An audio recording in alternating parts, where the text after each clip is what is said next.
Hello students, today I am here to explain the third tense, that is present perfect tense. First, let's see the use of present perfect tense. The present perfect tense is used to show a recently completed action, an action which is recently completed. An action which recently completed. To describe that, we can use present perfect tense. For example, he has completed the work. The action has recently completed. I have recently visited Narmada Bhavan. That recently, the action recently completed. To describe that action, we can use present perfect tense. Second use, past actions when the time is not given and not definite.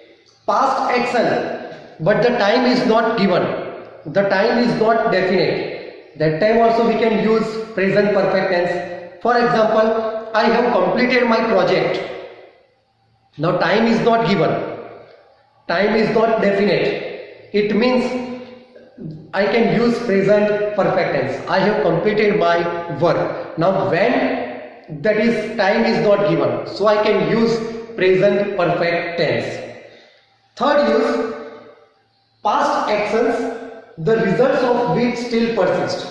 It means the action completed in the past, but we can see its result in the present. To describe that action, we can use present perfect tense.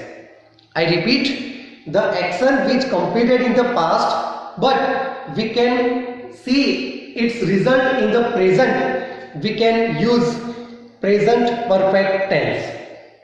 For example, I have written on the board. See, I have written on the board.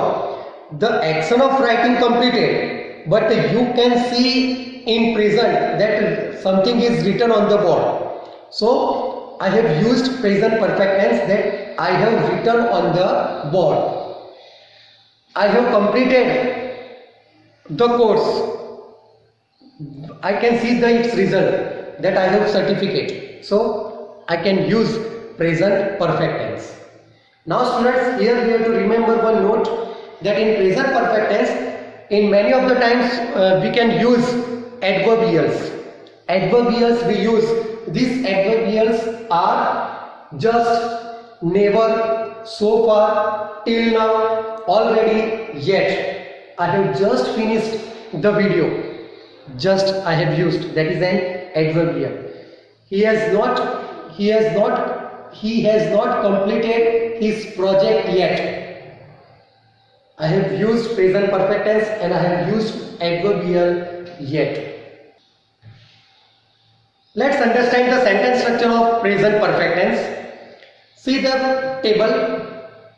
Person, first person, second person, third person, singular, plural. Now see, as it is perfect tense, we will use third form of the verb, that is V3. It means past participle form of the verb, that already I taught in the first introductory module of tenses. V3, that is third form of the verb, means past participle form of the verb. In present perfect tense, we use helping verbs have and has. Have we use with first person singular plural, second person singular plural, and third person plural. It means only one left, that is third person singular. With third person singular we use has. So see here, you can observe this table, that with I have gone, we have gone, you have gone, you have gone, they have gone. But he, she, it or any singular subject, that time has gone. So in present perfect tense, with third person singular, that is he, she, it or any singular subject, we use helping verb has. And as it is a perfect tense, so we use V3. verb, third form of the verb. It means past participle form of the verb. Thank you, students.